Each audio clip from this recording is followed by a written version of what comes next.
સુપ્રભાત વિદ્યાર્થી મિત્રો, આજે આપણે ધોરણ 7 વિષય હિન્દીની અંદર જે બીજો પાઠ છે, બીજું પ્રકરણ છે હમ ભી બડે મહાન વિશે અભ્યાસ કરવાના છીએ. વિદ્યાર્થી મિત્રો, આ જે બીજો આપણો પાઠ છે હમ ભી બને મહાન, જેની અંદર પ્રેરક પ્રસંગો આપેલા છે. આપણને જેનાથી પ્રેરણા મળે, કંઈક સારું કાર્ય કરવાની, તે વિષયક અમુક પ્રસંગો અહીં રજૂ કરવામાં આવેલા છે.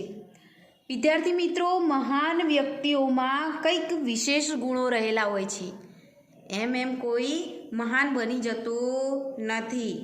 દરેક વ્યક્તિ જે મહાન બનેલા હોય છે તેમનામાં સામાન્ય વ્યક્તિ કરતાં કંઈક વિશેષ ગુણો જોવા મળતા હોય છે. કોઈક વ્યક્તિ એવું હોય જેને માનવતા રહેલી હોય, તેનામાં ઊંડો પ્રેમ ભરેલો હોય. કોઈ એવું વ્યક્તિ હોય જેનામાં વિશેષ પ્રામાણિકતા હોય. કોઈ નિયમનું પાક્કું હોય, કોઈ એમના નિયમોથી વિરુદ્ધ કામ કરતું ન હોય. કોઈ સ્વભાવથી સારું હોય, કોઈ ચરિત્રની વિશેષતાઓ ધરાવતું હોય. આવા વિશેષ ગુણોને કારણે એ વ્યક્તિઓ મહાન બનતા હોય છે. કંઈક સારું કરવાની ભાવના અથવા તો તેઓમાં રહેલા કલા, કોઈ વ્યક્તિનામાં સારી કળા હોય, કોઈ સારો ચિત્રકાર હોય છે, કોઈ સારો પાયલટ હોય છે, કોઈ સારું વાહન ચાલક હોય છે, કોઈકનામાં કંઈક વિશેષ કળા હોય તો તેનાથી પણ તે મહાન બનતું હોય છે. ક્રિકેટરો હોય છે, આ ફિલ્મોની અંદર જે હીરો આપણને જોવા મળે છે તેનામાં જે કલાકારીનો ગુણ છે.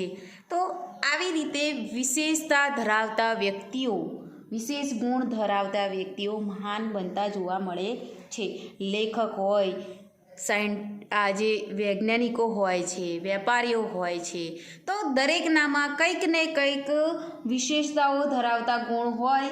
એ વ્યક્તિ આગળ જઈને મહાન બનતો આપણને જોવા મળે છે. તો આવા વ્યક્તિઓ જે છે તે વિશે આપણે અભ્યાસ કરીશું કે આપણે મહાન બનવા માટે કયા કયા સારા ગુણો અથવા કેવી વિશેષતાઓ આપણામાં હોવી જરૂરી છે, અથવા તો એવા અમુક ઉદાહરણો આપણને આપેલા છે મહાન વ્યક્તિઓના પાઠની અંદર, જેનો આપણે વિસ્તૃત અભ્યાસ કરીશું. તો વિદ્યાર્થી મિત્રો, પાઠની અંદર પ્રવેશ કરતા પહેલાં આપણે જોઈએ सीधे सादे कार्य एवं घटनाओं में कर्तव्य पालन, प्रामाणिकता, मानवता, अविरत अभ्यास आदि तत्व जुड़ने पर कार्य और कर्ता दोनों की गरिमा और महिमा बढ़ जाती है. विद्यार्थी मित्रों, આપણને સામાન્ય કામ આપવામાં આવેલું હોય, પરંતુ એ જ કામ છે એની અંદર આપણી નિષ્ઠા હોય, આપણી પ્રામાણિકતા હોય. એ કાર્ય કરવાની આપણામાં પ્રામાણિકતા હોય, આપણામાં માનવતા હોય અને સતત કાર્ય કરવાની ઝંખના હોય આપણામાં. તો આ બધા તત્વો એની અંદર મળે તો કરતા, એટલે કે જે કામ કરી રહ્યો છે તે અને જે કાર્ય થઈ રહ્યું છે તે બંનેનું શું થાય છે, મહત્ત્વ વધી જાય છે. તો આવું કામ કરવાથી અથવા તો કામની અંદર આ તત્વોને જોડવાથી એ વ્યક્તિ અને એ કામ મહાન બને છે. प्रस्तुत इकाई में स्वामी विवेकानंद, गोपाल कृष्ण गोखले, सचिन तेंदुलकर, आ बदा कौन है, महान व्यक्तिओं है. और हज़रत अली के जीवन से जुड़े कुछ प्रसंग दिए गए हैं. तो आज महान व्यक्तिओ कई रीते महान बन्या तेओना जीवनना अमुक प्रसंगों पाठनी अंदर रजू थया छे, जिनमें उनकी महानता के आधार रूप कुछ गुण द्रष्टव्य होते हैं. यही गुण हमारे जीवन के लिए प्रेरणा पीयूष है. तो आज महान व्यक्तिओना जीवन प्रसंगोनी रजूआत पाठनी अंदर करी छे, एमांथी आपणे प्रेरणा लेवानी छे, बराबर. अने ते सारा गुणोने आपणा जीवनमां उतारवानो प्रयत्न आपणे करवानो છે। ऐसे गुणों को अपनाकर हम भी महान बन सकते हैं। અને કદાચ આવા ગુણોને આપણા જીવનમાં ઉતારવાથી આપણે પણ મહાન બની શકીએ છીએ। તો હમ ભી બડે મહાન આવા ગુણો લઈ અને આપણે પણ મહાન બનવાનો પ્રયત્ન કરીએ। ખ્યાલ આવ્યો દરેકને? સરસ। તો પહેલો પ્રસંગ છે કર્તવ્ય। બરાબર, આપણું કર્તવ્ય, કર્મ, ફરજ શું છે તે વિષયક एक प्रसंग है पहलो जे જોઈએ આપણે। मेले में सब खिलौने ले रहे थे तब नरेंद्र नामक एक लड़के ने 2 रुपये का एक शिवलिंग खरीदा। तो विद्यार्थी मित्रों, આપણે કર્તવ્ય વિશે, આપણી ફરજ, આપણા કર્મ વિષયક જે પ્રેરણારૂપ પ્રસંગ છે તેની અંદર આપણે જોઈ રહ્યા છીએ કે એક મેળો છે। મેળાની અંદર દરેક બાળકો કંઈક ને કંઈક રમકડા લઈ રહ્યા છે। તબ અને તે જ દરમિયાન નરેન્દ્ર નામનો એક છોકરો 2 રૂપિયાનું શિવલિંગ લે છે। બરાબર, 2 રૂપિયાનું એક શિવલિંગ લે છે। તમે જુઓ કે તમને પહેલાં એક આશ્ચર્ય થયું હશે કે બાળક રમકડા લેવાને બદલે શિવલિંગ કેમ ખરીદ્યું। अब भी उसके पास एक चवन्नी बची थी। हजी पण एनी पासे एक पावली એટલે કે 4 આના, આપણે કહીએ ને 50 પૈસા, 100 પૈસા, તો એ રીતે 25 એવી રીતે 25 આનાના 4 થાય તો 1 રૂપિયો થાય છે ને। તો એ 25 પૈસા, એક ચવન્ની, એક પાવલી એટલે કે 4 આના। બરાબર, તો એક પાવલી એની પાસે વધી હતી। एक लड़के को रोते देखकर नरेंद्र ने उससे पूछा, क्यों रो रहे हो? लड़के ने कहा, मेरे पास एक चवन्नी थी, कहीं गिर गई, अब मेरी माँ मुझे बहुत पीटेंगी। तो એક છોકરો રડતો હતો એને જોઈને નરેન્દ્રએ તેને પૂછ્યું કે તું શા માટે રડી રહ્યો છે? તો છોકરાએ કહ્યું કે મારી પાસે એક પાવલી હતી, તે ક્યાંક પડી ગઈ, હવે મારી મમ્મીને ખબર પડશે તો મને શું કરશે? બહુ જ મારશે, તો હું એટલા માટે રડી રહ્યો છું। બરાબર, કોઈ બાત નહીં, નરેન્દ્ર એને કહે છે કે કંઈ ચિંતા ના કર, કશો વાંધો નહીં, યહ લો ચવન્ની। એની પાસે, નરેન્દ્ર પાસે જે ચવન્ની હતી, જે પાવલી હતી, એ પાવલી પેલો જે છોકરો રડતો હતો એને આપી દીધી। कहकर नरेंद्र ने अपनी चवन्नी उसे दे दी और आगे बढ़ गया। અને ચવન્ની જે હતી એ પેલા જો અહીંયા તેની ઉદારતા અને તેનો જે ઉદાર સ્વભાવ છે તે દેખાઈ રહ્યો છે નરેન્દ્ર નામના છોકરાનો। પેલાને રડતો જોઈ એને દયા ભાવના વ્યક્ત થઈને તેની પાવલી તે પેલા છોકરાને આપીને આગળ વધી ગયો। अभी नरेंद्र कुछ दूर ही गया था कि सामने से एक मोटर आती दिखाई दी। नरेंद्र सेज આગળ જ જઈ રહ્યો હતો ત્યાં શું થયું? સામેથી એક મોટર આવતી એના નજરે પડી। एक छोटा सा बच्चा उस मोटर से बिल्कुल बेखबर चला जा रहा था। તે નરેન્દ્રએ જોયું કે નાનકડો બાળક તે મોટરથી બિલકુલ અજાણથી ચાલતો હતો। નરેન્દ્રને ઝપટ કર ઉસ બાળક को खींच लिया। તો નરેન્દ્રએ દોડીને તે બાળકને પોતાની પાસે ખેંચી લીધો। એક ગાડી સામેથી આવી રહી હતી, બાળકને ખ્યાલ ના હોય કે મોટર આવી રહી છે, તો એ એકદમ નિર્દોષ ભાવે શું ચાલી રહ્યો હતો। તો નરેન્દ્રએ શું કર્યું? તરત જ બાળકને લઈ લીધું ઝપટીને। एक पल की देरी होती तो वह बालक मोटर के नीचे आ जाता। जो नरेंद्रએ એક પળની પણ વાર કરી હોત તો પેલું બાળક મોટરની નીચે આવી જાત।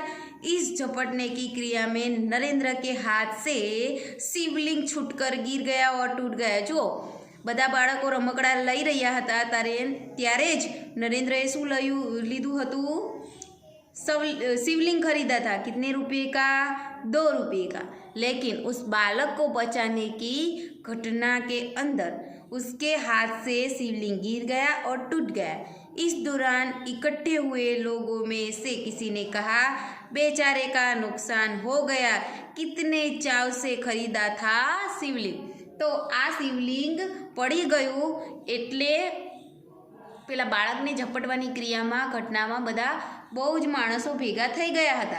તો તેની અંદર કોઈ માણસે કહ્યું કે બિચારે કા શિવલિંગ નરેન્દ્રના હાથમાંથી શિવલિંગ પડી ગયું અને થઈ ગયું કેટલાક ઉમંગથી આ દરમિયાન એની અંદર જે લોકોમાંથી કોઈકે એને કહ્યું કે બિચારાનું નુકસાન થઈ ગયું, કેટલા ઉમંગથી ઉત્સાહથી આ શિવલિંગ ખરીદ્યું હતું। આ સાંભળીને યહ સુનતે હી નરેન્દ્રને કહા इससे क्या, નરેન્દ્રએ કહ્યું તેથી શું થઈ ગયું?